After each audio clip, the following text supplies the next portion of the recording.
Meski belum bertemu secara langsung, Donald Trump sudah memberikan ancaman kepada Rusia jika tidak mau melakukan gencatan senjata dengan Ukraina. Sebuah hal yang tentu saja membuat Putin ambil tindakan tegas, di mana mereka waspada atas ancaman yang diberikan oleh Donald Trump tersebut. Bahkan Moskow sudah mengaktifkan senjata terbaik mereka, yakni S-400. Selain itu, Rusia juga sudah siap menggunakan Dead Hand atau senjata nuklir terbaik miliknya jika Amerika menyerang wilayah Rusia.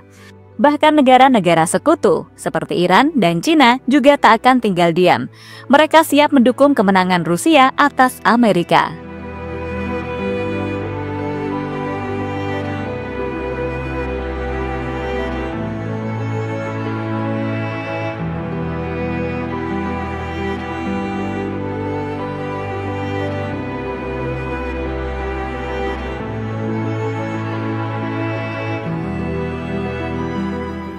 Dunia internasional baru-baru ini dikejutkan dengan rencana-rencana kontroversial dari Presiden baru Amerika, Donald Trump.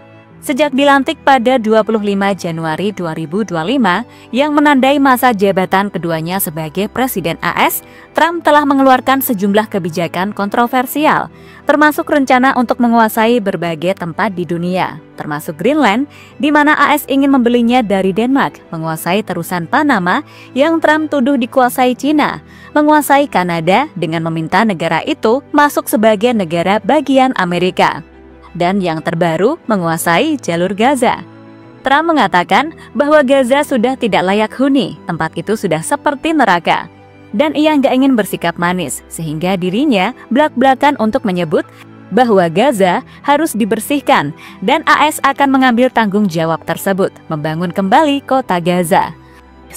And I don't want to be cute, I don't want to be a wise guy, but the Riviera of the Middle East, this could be something that could be so bad, this could be so magnificent. Back and do it again.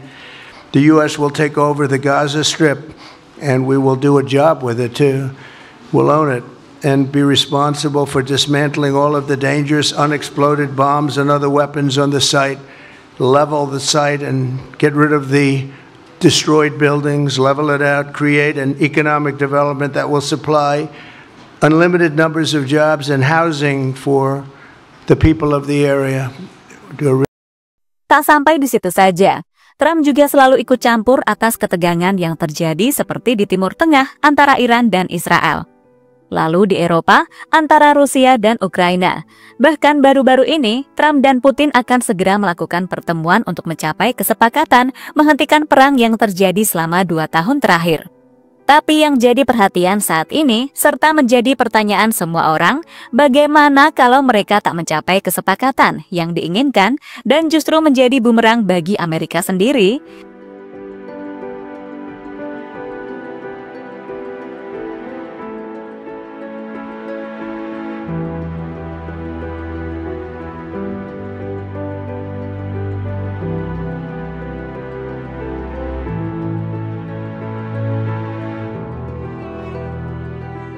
Sementara itu, melihat Amerika ikut campur dalam ketegangan Rusia dan Ukraina, membuat sekutu Rusia yakni Cina jelas gak tinggal diam.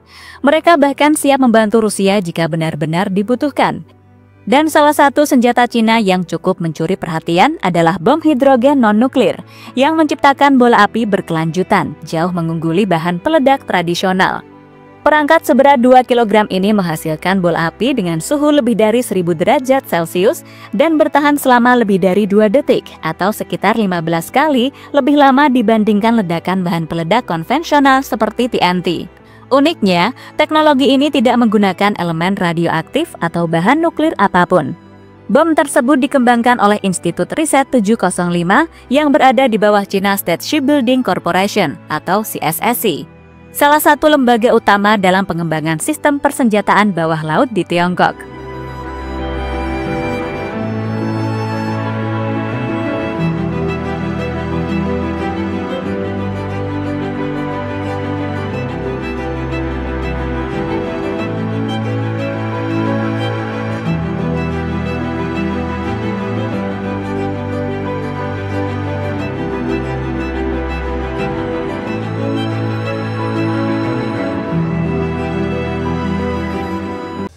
Dan dengan ketegangan yang semakin meluas, Cina bisa saja menjatuhkan senjata barunya itu ke wilayah Israel dan Amerika. Tapi tentu saja, semua tergantung kepada Rusia. Jika Putin benar-benar membutuhkan bantuan, Xi Jinping selalu siap untuk semuanya. Dan kini setelah serangan dari Amerika, Xi Jinping terbang ke Moskow untuk berdiskusi dengan Vladimir Putin.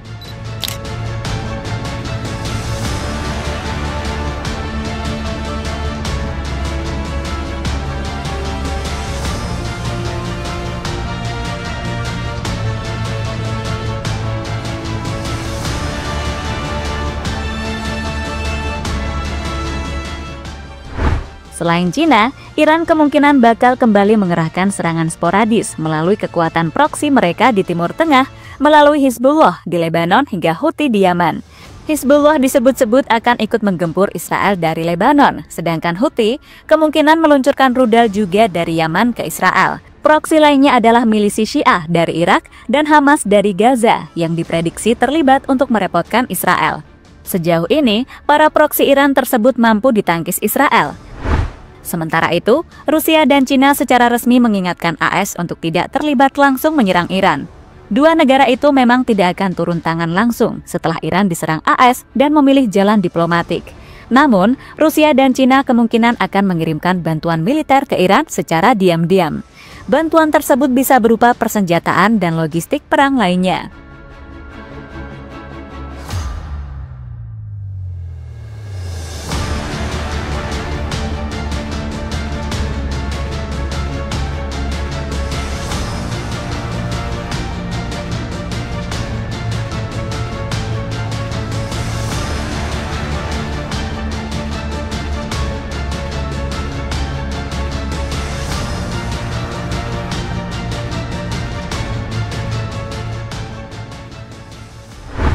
Sementara yang paling buruk, eskalasi nuklir bisa saja terjadi.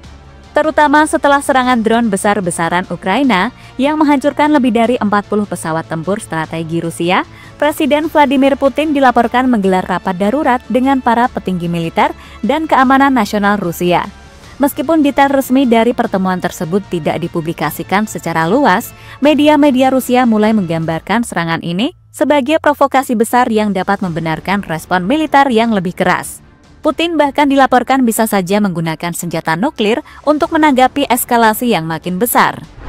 Apalagi, pada November 2024, Rusia telah mengubah doktrin soal senjata nuklirnya.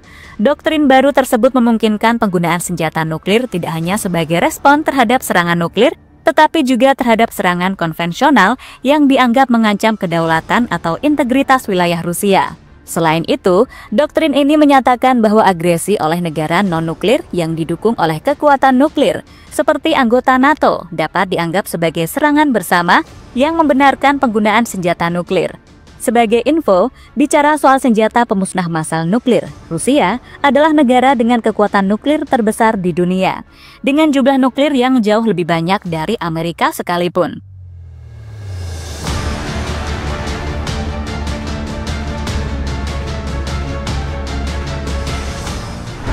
So, dengan latar belakang ini semua, ancaman penggunaan senjata nuklir oleh Rusia tidak lagi sekedar retorika. Perubahan doktrin tersebut menurunkan ambang batas penggunaan senjata nuklir dan meningkatkan resiko eskalasi konflik ke tingkat yang lebih berbahaya. Situasi ini memerlukan perhatian dan kewaspadaan dari komunitas internasional untuk mencegah kemungkinan terburuk.